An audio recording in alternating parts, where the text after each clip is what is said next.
here are some helpful steps in getting and staying current. Number one, start with a written budget. Start with a written budget. Like I told you last week, when I came to New Jersey, I bought myself a spiral notebook and I drew a line on each page. I drew a line across and a line down the middle, and on the left column I put my income, on the right column I put my expenses. And I kept every receipt. I do that even today. Like when I went through the toll booth, I said, "Sir, I said, let me give you, can I have a receipt, please?" And everything I spent, so I spent 50 cents. Yeah, oh, that's not important, Pastor Dave. Yes, it is. I keep record. At the end of the year, I add up all my receipts on how much money I spent on tolls, because I can deduct it from income tax. You know, because this is sort of a church. The government lets me do that.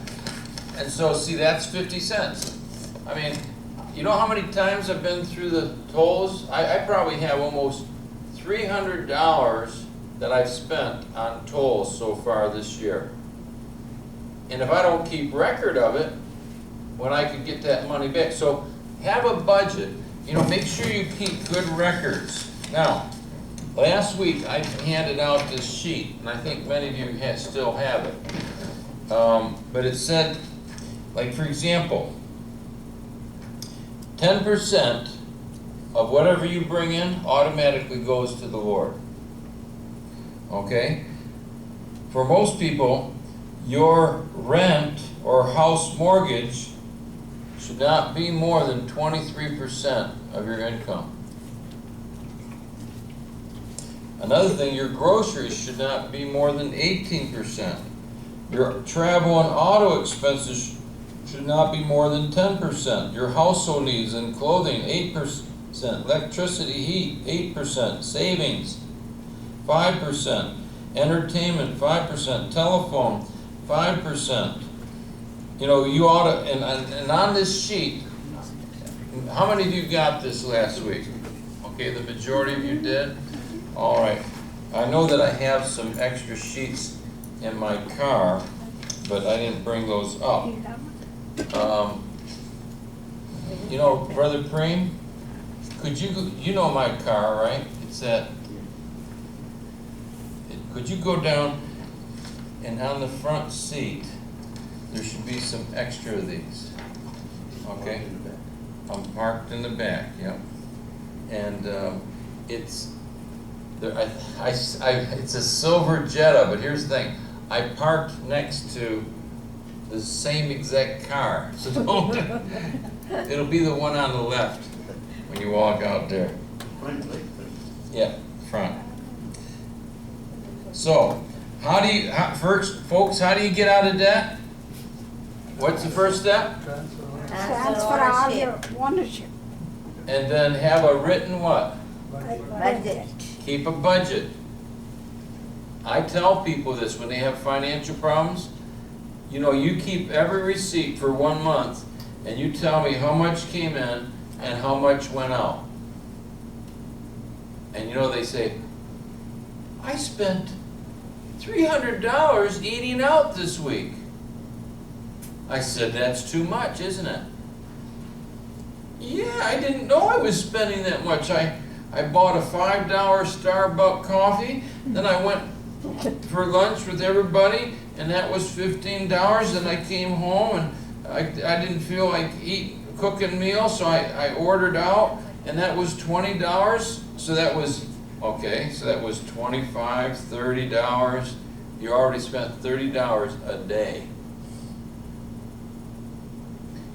And people do that. And what's 30 times 5? 150. And multiply that times 4 weeks. That's $600 just eating out. And so keep a budget. That'll tell you where your money's going and where it's coming from. Okay? Number 2, You want to get out of debt? Work. Work. Work. Work. If you're going to be lazy, then you won't have money.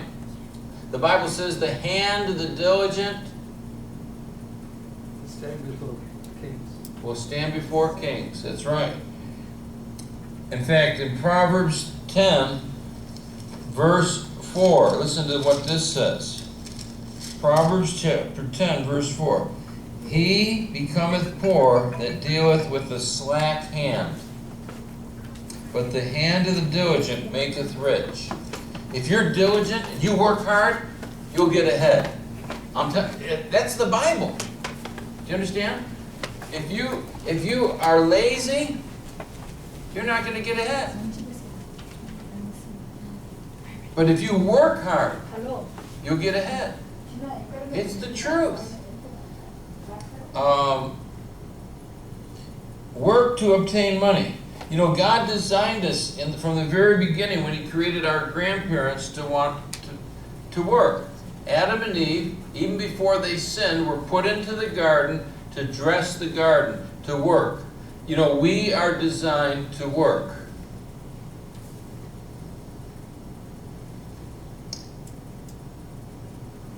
In fact, the Bible says in Thessalonians, if you don't work, you shouldn't eat.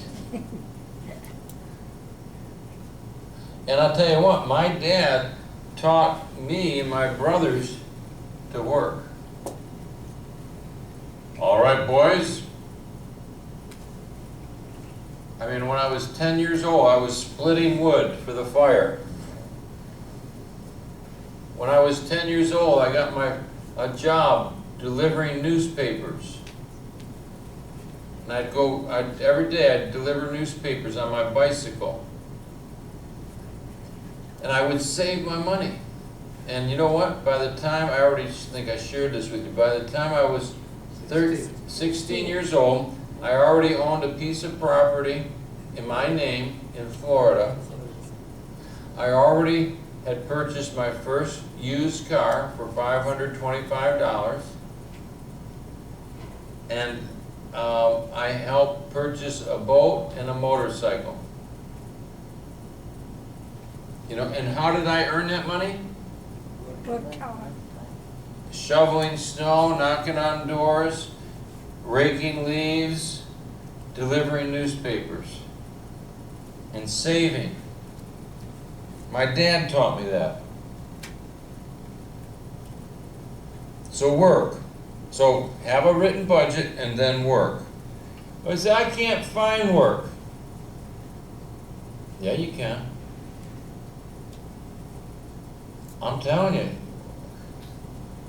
There's people, go, get your rake and go knock on doors and say, listen, I'd like to rake your lawn. What's wrong with that? You're just sitting at home waiting for a call for your job applications. You got your cell phone with you, so go out and rake. You know what'll happen? You know what happens? When you do that, when you ask, seek, and knock, so you're raking the leaves, and this man says, you know, I never met you before. What do you do for a living? Well, I do IT. He says, you do? You know what? I own an IT company. In fact, we're looking for some workers.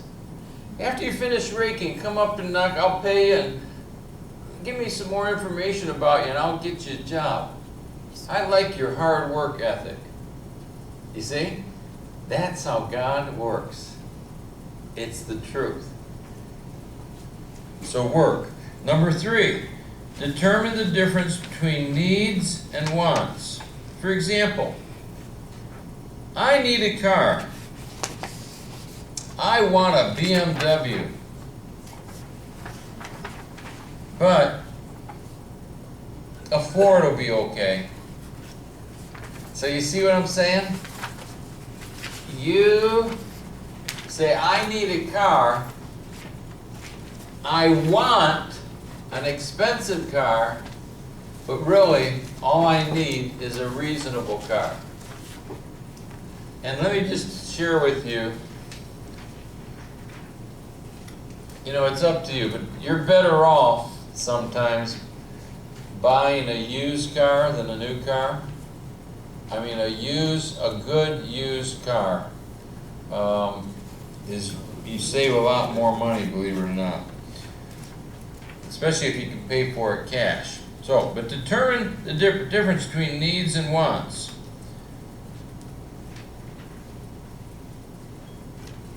We don't need much to live. Number 4, begin to eliminate non-essentials. Now let me give you an example. This cell phone here, I've had it for about 3 years. It has a crack in it. And recently I bought a newer one, but I got a good deal. I got it for $127. It has a 1-year replacement warranty, but no payment plan, and my monthly, you know how much I pay for this phone? 0. You say, how do you do that? Because I found a company, they had a situation where if I signed up anybody under me, for every 6 people that I signed up for a phone plan, like unlimited calls and texts for $24.99, unlimited calls and texts for $24.99, if I got 6 people to sign up, they'd give me a free phone service for the whole month. So guess what? I have 12 people. And so not only did they give me free phone, but they sent me $25 cash a month. Do you understand? Now, how did I do that? Work. I said, listen, $24.99, that's a good price, number 1. And it was with T-Mobile. And so I knew some older people. One guy, he had a landline, and he'd call his relatives in California, and he's a talker. And he'd be on the phone for like an hour, and he was paying by the minute. He said, man, Pastor Dave, my phone bill is $300. I said, you need to get the $24 plan. It's unlimited calls. And when I signed him up, that gave me one more person. You understand? So there's ways to get things for free. Does that make sense? Yes.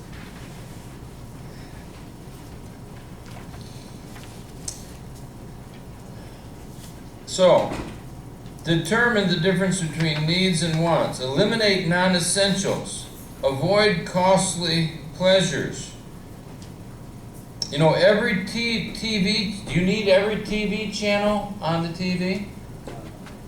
You know what my wife and I, you know what our television, we pay $19.99 a month.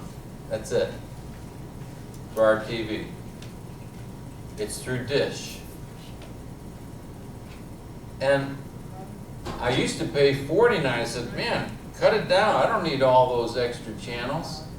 And so what I'm saying is, I'm saving from $49 down to $19. I'm saving $30.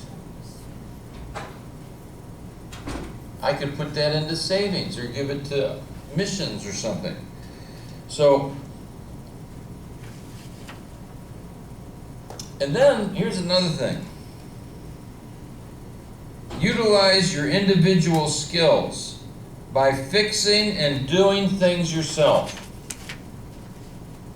For example, with YouTube, everybody here can learn how to do something that would save your money through YouTube.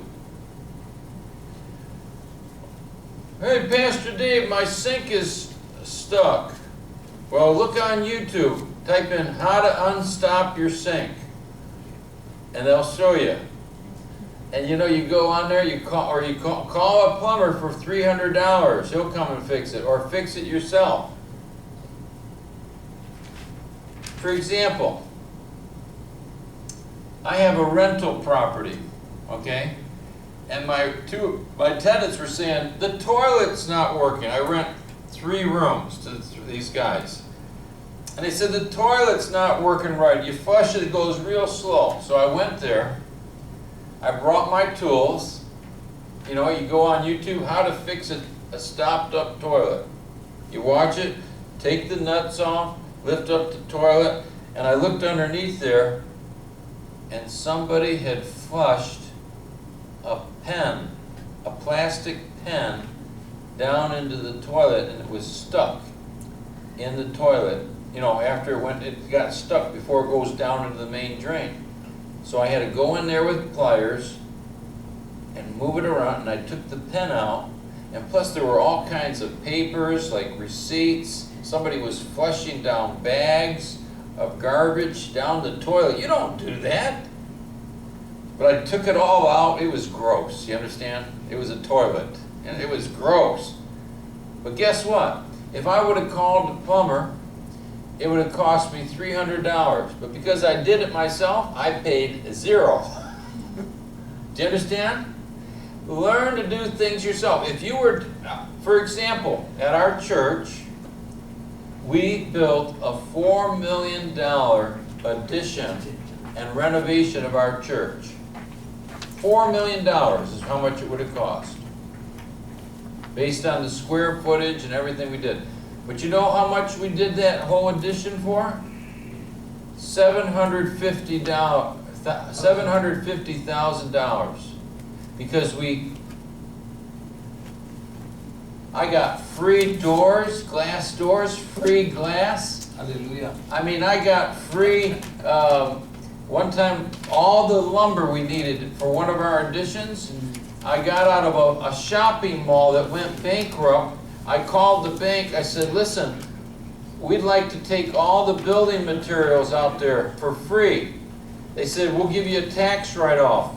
They said, come on in, just show us you have insurance in case you trip and cut yourself. So we went in there, we brought men in, I hired hourly workers, we unscrewed there was a dance floor in this bar, and they had 3 layers of plywood.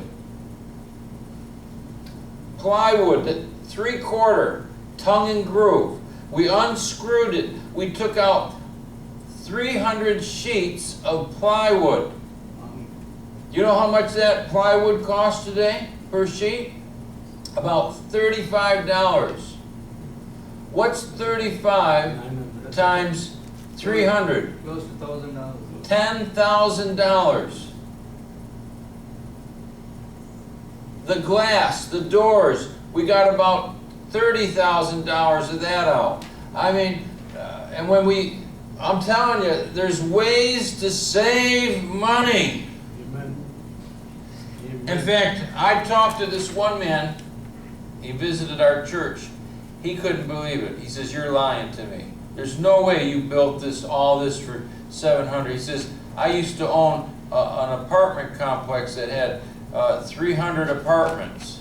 I said, nope, we did it because we had missionary builders. We paid them $50 a day. That's all they required. I'm telling you, we saved over almost $3 million. Guess who was operating the backhoe? You know, the big, I was. We bought the backhoe, I found it on Craigslist for $11,000. We used it for 3 years, and I sold it to another church for $9,000. In fact, I called that pastor just recently. He was when I called him, he was on it. He was moving some stuff around. But what I'm saying is, if we would have hired somebody to do all that excavation, and I was like a little boy playing with the toy, woo, digging the dirt, you know, and it was so much fun. And I mean, but we probably would have spent $250,000 in excavation fees, but because we did it ourselves, we saved $250,000. Do you understand? Learn, begin to eliminate non-essentials. Utilize individual skills. You got to learn, paint a wall. And if you don't want to paint a wall, hire somebody or teach your kids. I'm telling you, this is not, many of you were born in India. I know in India you can hire laborers. You know, here's 50 bucks, work for me for 1 month, you know. Okay, great deal, you know, but not here in America. It's more like $50 an hour if you want a laborer, right? So you have to think differently, okay? Now, if we were in India, it'd be totally different. You know, you could hire people right and left. So, get rid of non-essentials in your life that only drains your pocket. Extra food, coffee. You know, when I go, like for example, yesterday when I went to lunch, I bought from the dollar menu at Wendy's. And as you can tell, I don't need a lot of lunches. I already have them. But here's the thing. What did I get to drink? Water. Free. Give me a cup of water. Give me a cup of water. Free. Because isn't that what soda is? It's just water with sugar and some soda. Fizz in it. So you know what? If you can save. All right? Number 5, think before you buy. Think before you buy.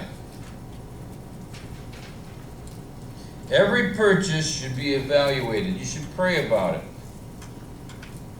Is it really necessary? Do I really need this? You know, like today, these flat screen TVs are very popular. When they first came out, my wife and I bought one. We really didn't pray about it. We just went out and bought it. It was $700. It was only about this big. Now you can buy, for the same $700, now you can get one this big. You know? So sometimes you need to wait. You see? Think before buying. In Proverbs 24, brother, who has their Bible? Proverbs 24, verse 3. Who can read that to us? By wisdom a house is built, and through understanding it is established.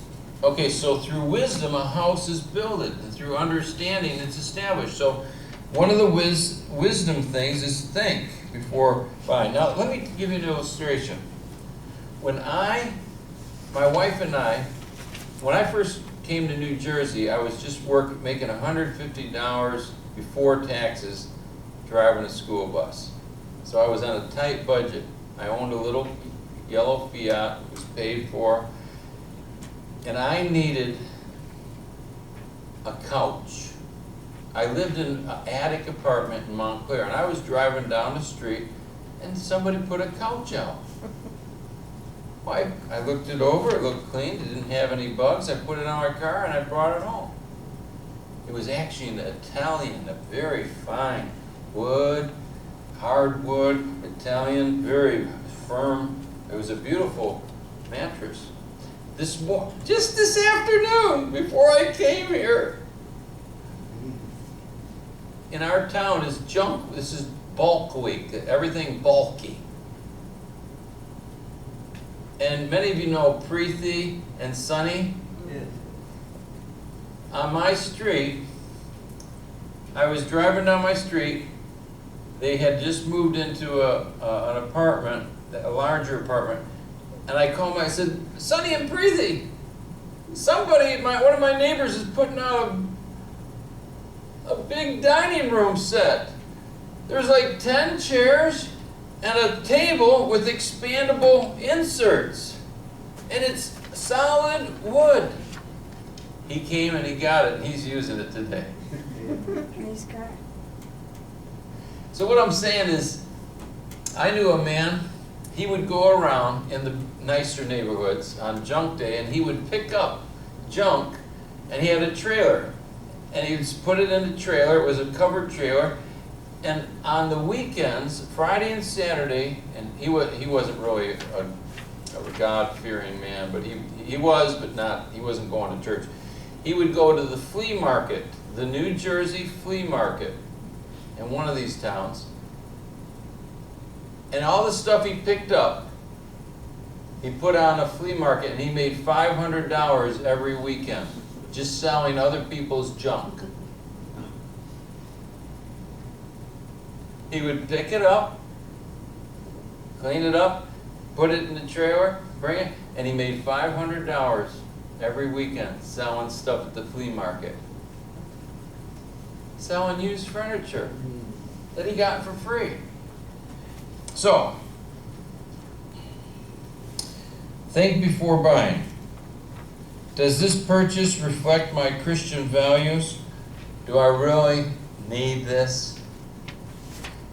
Is it the very best buy? Now, just to give you an example, on Tuesday nights, I'm doing discipleship with this young couple. And when I got there, he said, Pastor Dave, look what I bought. He bought a little toy. And it was one of these flying, they're drone.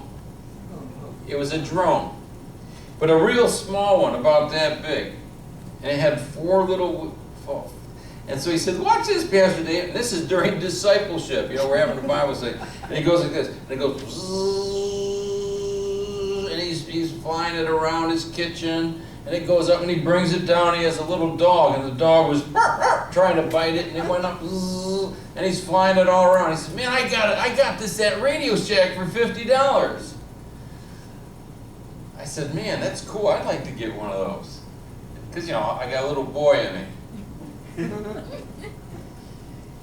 So I went to Micro Center, and they had one, the same thing for $19. So you guys know. So before buying, ask yourself, is it the very best price? Buying a car, whatever. You know, talk to people who know about, like, if you buy a car, shop around, ask people.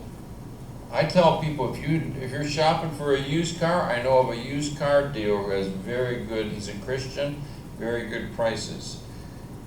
So, you know, ask people because you can save a lot of money. Okay? Number 6, discontinue credit buying. If you're in debt, stop putting it on your credit card. Use a debit card. Now, my wife and I, we use our credit card because we get air miles. I mean, everything I buy, I put on my credit card, but we pay the full balance every month. I use my credit card as a debit card, but I get air miles. Now, for example, my wife and I, we're going to see our grandkids right after Christmas. And guess what? Free. Air miles. Now, here's the thing. It's a U.S. Bank or Capital One. Those are the best ones because these other ones like United, they have blackout dates. But if you go with these other companies, there's no blackout dates. They use Travelocity. You can pick any flight. As long as it stays under a certain amount, it's 20,000 points, or if it's over that, it's 40,000 points. So I'm telling you, I have flown all over. My wife and I, one time we went to Peru and back to visit our children, and we flied for free because we use points.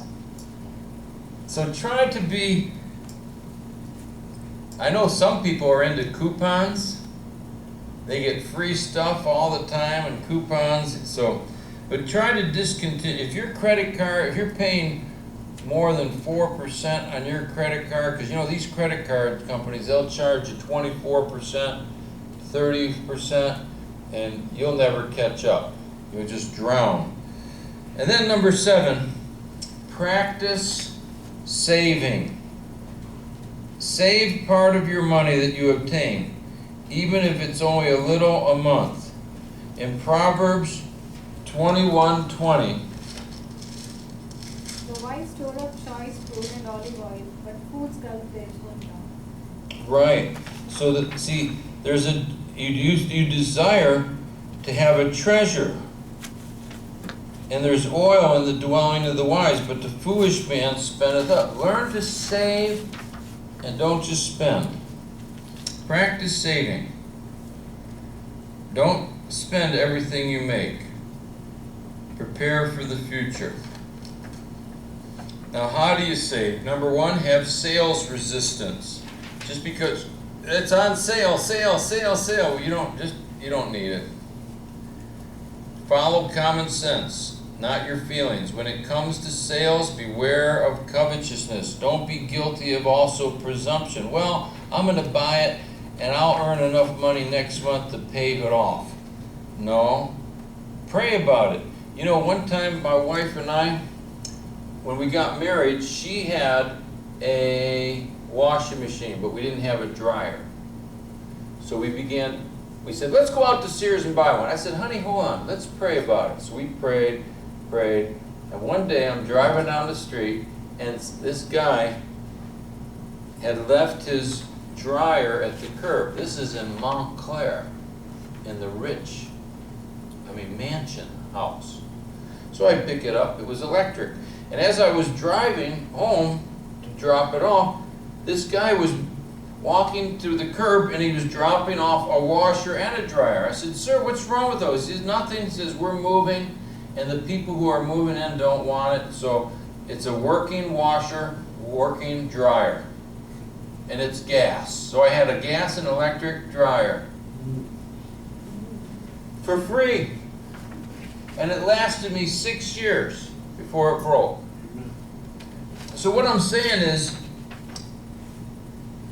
have sales resistance. Don't be presumptuous. Don't think, oh, I'm just going to charge it and pay it off. Here's another thing. Most of all, pray. When you have done your best, then we can confidently ask God to meet our daily needs and be thankful for the way He provides. Learn to trust God. Okay, so that's that. Now, let's go to C. Practice and learn the blessing of giving to others. You know, the Bible tells us it's more blessed to give than to receive. Give and it shall be given unto you. Pressed down, shaken together, shall men give into your bosoms. Luke 6:38. In fact, in Acts 20:35, it's more blessed to give than to receive. Jesus was the best example of this when He gave Himself on the cross. D, maintain a clear conscience. Do all business dealings with a pure heart. Remember that you will give an account to God, so provide all things honest in the sight of all men. So don't, do business dealings that rip people off. That's why I could never get involved like with Amway and stuff like that, because you got to pay, $200 or $150 to join, and then I look at the catalog and their prices are like twice as much as ShopRite. Then you got to pay the shipping costs, and then if it doesn't work, you got to ship it back. And I'm saying, why would I be promoting something that's not the best price to a friend? That's not right. So don't violate your conscience. Don't sell something that's not, the best for people. Now, like this phone service that I had, oh, man, that was great. By the way, they're going out of business this Friday, this company. But I made about $8,000 and had free phone service for 3 years. So it paid off. But next, what about tithing? The giving of first fruits of our resources. The giving of tithes and offerings to your local church is God's ordained way of supporting that ministry. Faithful stewardship of our possessions involves designating the first fruits of our increase to God. God owns everything, so he does not need our money. Okay, Psalm 24:1, the earth is the Lord's. But he wants us to learn to manage his resources. You should not just survive from paycheck to paycheck. Tithing helps you avoid a lifestyle of financial budget, because when you begin to tithe, you begin to think in percentages. Oh, 10th goes to the Lord, 23% goes to my mortgage, this 10% goes to clothing and gas for the car. And you begin to think. That's the nice thing about tithing. It begins to help you budget in percentages. Most people, they're careless. They have no idea how much they're spending. And we shouldn't be that way.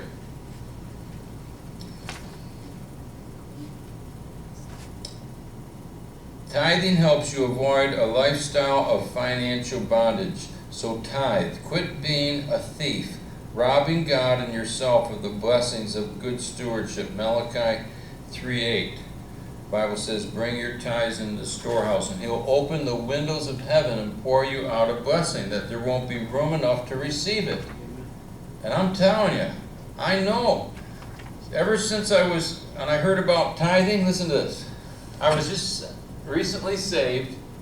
I knew nothing about the Bible. And my Sunday school teacher, I was 17 years old, he said, okay, boys, everybody turn in your tithe. And I looked around, I said, I don't have a tithe. I never heard the term tithe before, but that means 10%. You give to the Lord. And if you do, and God, it's basically, here's how I look at it. Do you want $100? Then give God 10, and he'll give you 100. Okay? That's the way you should look at it. Not like, well, give me 100, Lord, and I'll think about giving you 10. No. Tithe, just give. And I shared the story last week how I had no money for gas, but I prayed, I gave my tithe, and the next day I got a $20 bill in the envelope, cash, from 2 college students. That was a miracle, because college students don't send money. I mean, that was amazing. I'll never forget that. All right. Now, according to Malachi 3:10, the Lord is very serious about the Christian making sure that money does not become our God. He helps us to remember his first place. He's first by requiring us to give him first with our finances. This remembrance is called the tithe. How much is the tithe? 10% of your income. Leviticus 27:32. Tithing was normal for even Abraham before the law. Some people say, oh, you don't have to tithe, that's the law. No, it was before the law. In the Old Testament, tithes and offerings were presented in the temple. In the New Testament, it's gathered in the local church. 1 Corinthians 16:2, upon the first day of the week, let every one of you lay by him in store. When should we tithe? Upon the first day of the week, which is Sunday. Why tithe to my local church? So your local church can be self-sufficient, not dependent upon the government, bazaars, bake sales, and so the pastor can be full-time for serving the Lord, and our church can be a source of blessing to others. Then, learn to give special gifts beyond the tithe. Giving above the tithe develops an attitude of grace. See, when you give, God gives you grace to give. Okay, even in the church in Philippi gave in their deep poverty, and God blessed them. And have dependence upon God. Remember, God first gave his Son. Giving provides us the opportunity to make eternal investments. Lay not your treasure upon earth, where moth and rust corrupts, but lay your treasure in heaven, where thieves neither break through nor steal. For where your treasure is, there will your heart be also. The more invested, the greater the return. Remember we passed out the seed? You plant the seed, and you'll sow. You'll reap. And so, giving provides us an opportunity to make eternal investments. Giving allows God the opportunity to give back to us over and above what He's already given us. Pressed down, shaken together, shall men give into your bosoms. Paul said, I have showed you all things, how that so laboring you ought to support the weak. Remember the words of our Lord Jesus, how He said, it's more blessed to give than to receive. How should I give to the Lord? Okay. Number one, give sacrificially. It's not always easy, but give sacrificially. Give faithfully, consistently. You know, last night, every week, I go into my office, I get my checkbook out, and I write my offering. I put it in my wallet. I'm not going to leave that house without putting the Lord first in my finances. Because listen, money basically represents your life. Because what do we do? How do we get money? We sell our life. We sell our time to an employer. We say, I'll give you 40 hours of my life if you'll give me this much money. Okay? So you work 40 hours and he gives you maybe, let's say he gives you $400. Okay? All right? So, who owns my life? God. So that 40 hours I gave to the employer, that employer belongs to God. That company belongs to God. So I made $400.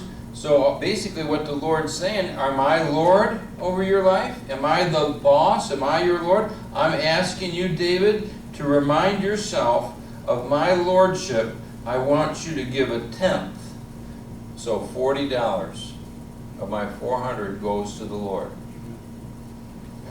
I'm telling you, I challenge you to go on Google and do a search and find out people who were tithers. Did you know William Colgate came to, he was a Christian, he came to New York City as an immigrant, and he started going down the alleys, and he would go behind the alleys and he'd pick up scraps of fat behind the butcher shops, and he'd make a fire. He'd burn the fat, and some of the fat he would boil, and he'd make soap, and he'd go out and he'd sell soap on the street. And before you know it, he started the Colgate Palmolive Company.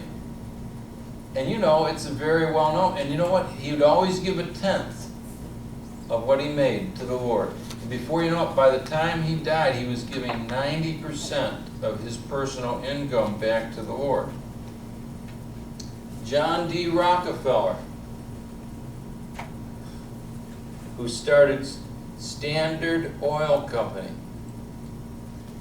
He was very meticulous in record keeping of his finances, every penny in, every penny out. His father was a drunkard and a womanizer, a salesman that was never home. But he said, Mom, I'm going to work hard. He loved the Lord. He went out to Ohio because he heard about black gold. They had discovered black gold in Pennsylvania and Ohio. So he goes out there, and they're finding oil. And so he said, he went to his rich uncle that lived in Cleveland. He said, can you lend me $5,000? I mean, that was like $500,000 or $1 million back then. So he said, okay. And so he, instead of getting a claim and digging, he said, all these men are finding oil, but where are they bringing it? He says, I'll start a refinery. Everybody bring your oil to me. And so he would make it, process it, and he began to explode. Before you know it, he started Standard Oil Company, and now he needed to to transport his oil, so he began to purchase railroads. Before you know it, he owned most of the railroads and all the oil companies in America. But then the government said, that's against the law, you have a monopoly, and that's where they started the antitrust laws. No company can become a monopoly, so they had to break up Standard Oil into several companies like Exxon, Chevron, all these. But the thing is, the guy was a tither. And to this day, even though he's dead and gone, there's the John D. Rockefeller Foundation that gives charitably to other people. And he built the churches.